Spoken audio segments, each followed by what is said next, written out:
किस संबंध में आपका यहाँ आना हुआ है? जो मैं बरेली आई हूँ, मैं पहले भी बरेली आई हुई हूँ, और दामोदर पार्क में जो पैनी नज़र संस्था है, जिसकी हमारी जो संस्थापक मान लीजिए, प्रदेश अध्यक्ष मान लीजिए, कुछ भी मान लीजिए, पूरे करता धरता जो है सुनीता गंगवार जी, इन्होंने एक भाई हमारे रेशम सिंह, उनकी आवाज़ को बहुत बुलंद करा। तो 4 दिन जब इनको हो गए धरने को सपोर्ट करते हुए, धरना चलाते चलाते, तो आवाज़ दिल्ली तक पहुंच गई कानों में मेरे। लेकिन यहाँ पे क्या था, जो यहाँ का सोशल मीडिया था वो इनको कवर करके दिखा रहा। पुलिस ने उनके साथ बर्बरता करी रेशम सिंह के, इन्होंने सपोर्ट करा, एक बहन ने जाकर भाई को सपोर्ट करा हो। फिर वो लोग, इनकी जो यहाँ की मीडिया, जो नेशनल मीडिया हैगी, वो इनको सपोर्ट नहीं कर रही। तो मेरे एक भाई हैं जान पहचान में, हैरी, उन्होंने बोला कि ऐसे ऐसे वो भाई वहाँ बैठे हुए हैं, एक मैडम है, उन्होंने सपोर्ट करा सुनीता गंगवार जी, और उनको पूरा दबाव बनाया जा रहा प्रशासन की तरफ से, धरना तुम हटा दो, कैंसिल कर दो। लेकिन मैडम पूरी डटी हुई है। मैंने कहा चलिए, एक तो भाई को सपोर्ट करने तो आए हैं, तो एक ऐसी हौसले वाली महिला से भी मिलने का मौका मिलेगा, मेरे से बड़ी है, उनसे आशीर्वाद लेने का मौका मिलेगा, 2 शब्द उनके सुनने का मुझे मौका मिलेगा। तो मैं आई थी दामोदर पार्क में, फिर उसी बीच में हम लोग बहुत ज़्यादा कनेक्ट हैं, बहुत ज़्यादा आपस में बात हम लोग करते हैं। तो अब ये यहाँ पे बरेली में एक किसानों का मुद्दा पूरे देश को पता, लेकिन किसानों के मुद्दे से अलग भी बहुत सारे मुद्दे हैं, युवाओं के हैं, बेरोजगारी है, ठीक, और ये महिलाओं के सम्मान के लिए, जैसा मुरादाबाद में एक हमारे साथ अभी मैडम है सुनीता जी, वो और उनकी समस्त एडवोकेट टीम बैठी, हरकिशोर एडवोकेट है, वो बैठे हुए थे। 13 साल की बेटी गायब हो गई, ऐसी और बेटियां गायब ना, उन चीजों को उठाने के लिए, आवाज बुलंद करने के लिए। और बड़े लोग बहम पाल लेते हैं, 5 पैसा बढ़ गए गन्ने पर, तो वो चीनी भी 42 रुपए किलो हो गई। इन सब का चर्चा सुनने के लिए मैं अपने बुजुर्गों से आई हूँ, आशीर्वाद लेने के लिए, महिलाओं का, युवाओं का साथ लेने के लिए, और 2 शब्द मैं उनके सीखने, 2 शब्द अपने बताने के लिए। मतलब महिलाओं की बात आती है, लड़कियों की बात आती है, तो इतना भयभीत और क्यों नहीं निकल पाती, क्या लगता है आपको? देखिए, मैं दरअसल बताती हूँ, कुछ लोग जो हैं, देखिए हमारे गांव समाज का जो कल्चर होता है, तो मैं शुरू से ही एक अंतर्राष्ट्रीय खिलाड़ी हूँ, मैं थोड़ा भारी रही हूँ। तो मेरी मदर बेशक अनपढ़ है, लेकिन बहुत पढ़ी लिखी है, समझ उनकी बहुत पड़ी, लेकिन क्या भाई, हमारे समाज में पर्दा बहुत है। कुछ लोग सपोर्ट करते हैं, तो कुछ लोग फिर सपोर्ट करने के बाद बिठा लेते हैं बेटियों को घर पे। समाज ने ये कह दिया, आज उसने ये कह दिया, आज उसने ये कह दिया, उड़ने दो इन परिंदों को आजाद फिजा में, जो तेरे होंगे वापस लौट ही आएंगे। तो आप लड़कियों के पंख लगाइए, ना कि आप उनके पंख काटिए, मेरा जो मानना है। बाकी उनकी अपनी समझ है, उनकी बेटियां हैं, वो अपनी बेटियों से किस तरीके से वर्क कराते हैं, कैसे नहीं, लेकिन मेरा मानना है बेटियों को आजादी दीजिए। बेटियां क्या नहीं करती, क्या आईपीएस बेटी नहीं है, क्या प्रधानमंत्री बेटी नहीं रही, मुख्यमंत्री बेटी नहीं रही है ना। तो आप जितनी उन्हें आजादी मिली, उतने उन्होंने पंख फैलाए आसमान में, तो उतनी ही उन्होंने मेहनत की। हम जब किसानों की बात आती है, तो किसानों के संबंध बिल्कुल आप प्रवक्ता की तरह कार्य करते हैं। हाय, आधे लोगों को तूने एसिडिटी कर दी मेरे भाई, वहां तक दिल्ली तक आवाज पहुंचेगी, आधे लोगों को एसिडिटी हो जाएगी जी। और मैम, जो अभी रैपिस्ट हैं काफ़ी, और उनको बहुत ही ज़्यादा अफसोस होता है, और महिलाएं भी बहुत ही ज़्यादा अभी निकल नहीं पा रही। अभी जल्दी की घटना है कि उसका रेप हो गया, फिर भी उस पर कोई कार्रवाई नहीं, क्या कहें? देखिए, इस वाले मैटर का जो आप मुझे बता रहे हैं, अगर जल्दी का कुछ है, अभी मेरा स्वास्थ्य काफी समय से ठीक नहीं है, 1-2 जगह में जा भी नहीं पाई, लेकिन मैंने अपने घर पे बैठ के आवाज भी उठाई है। जो आपने बताया इसका मुझे आप पूरा डिटेल दीजिएगा, मैं जरूर आवाज उठाऊंगी। मेरा काम है, जो लोगों की आवाज उठी हुई है वहां जाकर के मुझे चमकाना नहीं है, मेरा काम है जिन लोगों की आवाज नहीं उठी है। और मैं इनसे भी ऐसी उम्मीद करके सुनीता गंगवार जी से इसीलिए आई हूँ कि जिन लोगों की आवाज उठाने वाला कोई नहीं है, आप उनकी आवाज उठावे, तो हम उनकी आवाज उठाना है। चर्चे पर्चे जिनके हो रहे, जहाँ सब लोग जा रहे हैं, वहां जाने से क्या फायदा? अब वहां जाइए जिनकी आवाज उठाने वाला कोई नहीं, अब वहां जाइए जिनके घर पे आपको चाय पिलाने वाला कोई नहीं, पानी से आपका सम्मान करेंगे, लेकिन करेंगे, पर आप उनकी आवाज उठाइए। तो इस चीज के लिए आप मुझे डिटेल में बताइएगा, मैं जरूर आवाज उठाऊंगी। चाहे किसी समाज की बेटी हो, किसी धर्म की हो, मुझे इस बात से मतलब है कि वो बेटी है। और जिस बेटी की मैंने आवाज उठाई, हमारे पूरी समस्त टीम ने उठाई, हरकिशोर जी एडवोकेट है, उन्होंने इसकी पहल करी, अलग उन्होंने जगाया था। वो बेटी बीजेपी के कार्यकर्ता की बेटी थी। बहुत लोगों ने मुझे बोला, जो लड़के ने बेटी गायब करी वो भी बीजेपी के कार्यकर्ता, जिनकी बेटी गायब हुई वो भी बीजेपी के कार्यकर्ता। उन्होंने मुझे बोला, बहुत सारे लोगों ने, कि बीजेपी वालों के साथ आप क्यों खड़ी है? मैंने कहा मुझे पता है, मैं एक माँ के साथ खड़ी हूँ, मुझे नहीं मतलब कि वो बीजेपी के कार्यकर्ता नहीं है, इस बात से मुझे कोई लेना देना नहीं है। मुझे ये मतलब है कि वो 13 साल की बेटी की माँ है, और एक माँ अपनी बेटी से मिलने के लिए परेशान हो रही है। मैं 2 दिन अपनी माँ से फोन पे बात ना करूँ ना, तो वो इतनी दुखी हो जाती है, क्योंकि वो मुझे देख नहीं पाती, उसके पास छोटा फोन है। वो इतनी दुखी हो जाएगा। एक बेटी के लिए वो 10 महीने तक आंदोलन, उसने 1 महीने तक आंदोलन करा, 10 महीने तक लड़ाई लड़ी। 10 महीने के बाद बबलू कुमार जी का दिल से धन्यवाद करते हैं कि उन्होंने 15 दिन के अंदर बेटी को ढूंढा। तो उस आवाज को उठाने के लिए हम लोग अलग जगह आएंगे। मैम बीजेपी के आप समर्थन करती हैं? नहीं, बिल्कुल नहीं करती। पूरे देश को पता आप कहाँ थे। मैम पहले तो आपने किया, देखिए मैंने किया था।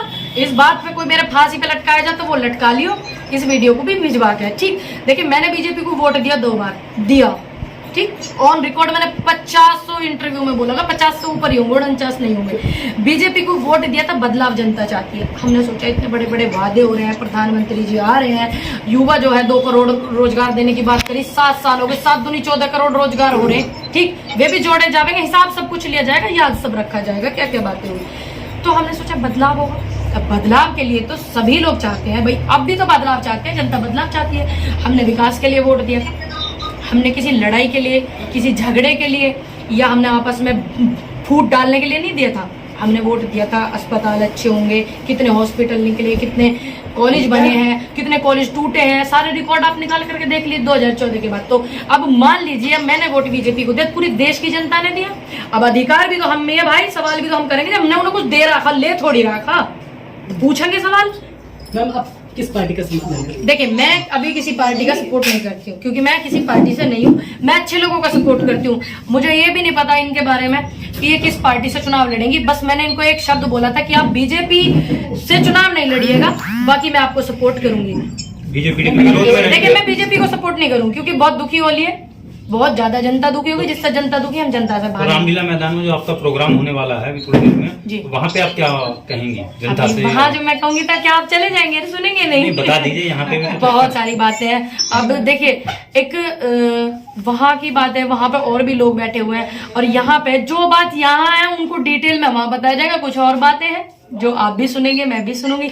अच्छा लगेगा जो पूरी जनता जब सुनेगी, और उनको लगेगा कि हाँ। सबसे पहले तो मैं पूरे बरेली वासियों को धन्यवाद करती हूँ दिल से कि इतनी खिंचाई होने के बावजूद भी वो मुझ पर विश्वास करते हैं, मुझे प्यार करते हैं, मुझे सम्मान करते हैं। धन्यवाद करती हूँ पैनी नजर संस्था का कि वो मुझे इतना सम्मान दे करके उन्होंने मुझे बुलाया यहाँ पे दिल से, सुनीता गंगवार जी का।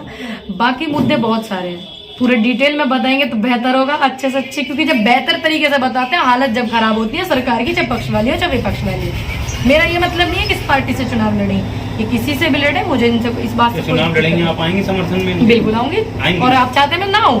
आप बताइए। जी मैं बिल्कुल उनको सपोर्ट करने के लिए, अगर वो बीजेपी से टिकट मिलता है जी, तो अगर समर्थन देखिए नहीं, अगर उनको बीजेपी से टिकट मिलता है तो मैं उनको सपोर्ट करने नहीं आऊंगी, क्योंकि मैं अपनी बहन के खिलाफ नहीं हूँ, मैं बीजेपी की नीतियों के खिलाफ हूँ। मैं इसलिए उनको सपोर्ट करने नहीं आऊंगी। ये बात मैंने इनसे आने से पहले ही क्लियर कर ली थी, और मुझे इतना भी भरोसा है सुनीता गंगवार जी पे कि अगर इनको बीजेपी टिकट देगी भी तो वो नहीं लेंगी। जितना मैं इनको जानती हूँ, जितना मैंने इनके बारे में पढ़ा है, जितने इन्होंने बहुत सारे धरने किए हैं, और पहले पुराने भी मैंने इनके डिटेल्स देखी है, जितना इनको बीजेपी ने प्रताड़ित करता, तो मुझे नहीं लगता कि ये बीजेपी से टिकट लेंगे। मैडम बीजेपी से दिक्कत क्या है यार? मैं देखिए सरकार से कोई दिक्कत नहीं, सरकार में जो लोग हैं उनसे दिक्कत है, उनकी नीतियों से दिक्कत है। क्या नीतियाँ कौन सी हैं जो पसंद नहीं आ अब एक बात बताइए, क्या आप चाहते हैं युवा बेरोजगार है? कितना युवा? 69,000 बच्चे लखनऊ में बैठे आंदोलन कर रहे हैं। हम भी गए थे बहुत पहले, जब ये ट्रेंड चल रहा था ट्विटर पे कि बक्कल उतार देंगे, बक्कल उतार देंगे। मैंने कहा हम भी देख लें जाकर, उतरवाए हम बक्कल अगर उतर रहा था, लेकिन सब ठीक था, किसी ने कोई अभद्रता नहीं की। उसके बाद से चंद्रशेखर उस आंदोलन को लीड कर रहे हैं। 69,000 बच्चे वो हैं जिनकी उम्र निकली जा रही है शिक्षक की भर्ती के लिए। तो आप पूरे यूपी के दौरे कर रहे हो, यूपी के आप मुखिया हो, तो 69,000 भर्तियां कम से कम आप 50 तो दे देते।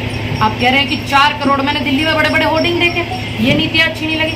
अब ये इन्होंने 5 पैसे करीब गन्ने पर बढ़ाए, बोर्ड लगे अभी 25-25 कुंटल का वो बढ़ा दिया उस पर, लेकिन ये बोर्ड नहीं लगाए कि धन्यवाद और शुक्रिया योगी आदित्यनाथ जी और केंद्र की सरकार ने बढ़ाया कुछ, तो ये बोर्ड नहीं लगाया कि ये चीनी जो है 36 रुपए से 42 रुपए कर दी, ये नहीं लगाया। ठीक है, तो इनके खिलाफ है भाई जी। हम क्या अपने 2014 ये आंदोलन चलने से पहले समस्याएं बहुत थी, कोई निकल करके नहीं आता था। किसान आंदोलन से सम्मान मिला, लोगों को हिम्मत मिली, तो इसलिए सभी ने अपनी समस्याएं बताई, क्योंकि ये लोग मुकदमे कर करके डरा देते थे, युवा साथी डर जाते थे, ना वो नौकरी के रहे में, ना वो बिहार काज के रहे में, ठीक। तो इसलिए वो डर जाते थे। किसान आंदोलन से सम्मान मिला, हिम्मत मिली, इसीलिए लोग अपनी आवाज को उठाए जा रहे हैं, ठीक। अब ये नीति किसको अच्छी लगेगी? आप देश की युवा को और भविष्य को बेरोजगारी की तरफ धकेल दो, अंधकार में धकेल दो। हर सरकार में यही दिक्कत रहती है, चाहे किसी की सरकार हो, समाजवादी पार्टी हो, कांग्रेस की हो, बसपा की हो, बेरोजगारी की समस्या खत्म नहीं हुई। देखिए मेरी बात ये आप इतनी जान लीजिए, ज्यादा मैं ना मुझे पार्टी से मैं किसी हूँ, मुझे इतना पता है 2014 के बाद से जो जितने पूरे जो है हमारे भारत का जो विनाश हुआ, उससे पहले का आप रिकॉर्ड निकाल लीजिएगा 2014 से, निकाल ही लीजिएगा। आप मेरे कॉल कांटेक्ट में भी है राजीव भाई, और आपका बुंदेलखंड पोस्ट से आप हैं बहुत अच्छे से, हाँ जी रुहेलखंड सॉरी, तो आप निकाल लीजिएगा 2014 से पहले का रिकॉर्ड कि कितने युवाओं को नौकरी किसकी सरकार में कितनी मिली, कितने अस्पताल बने, कितने हॉस्पिटल बने, कितनी शिक्षा नीति सुधरी, और कितने युवा जेल कर करके भेजे फालतू में, और कितने बेफालतू में भेजे हैं, कितनों पे मुकदमे हुए हैं, कितने अधिकारियों को नेता बनाया मंत्रिमंडल में, 130 के करीब नेता मंत्रिमंडल में बैठे मुकदमे वाले,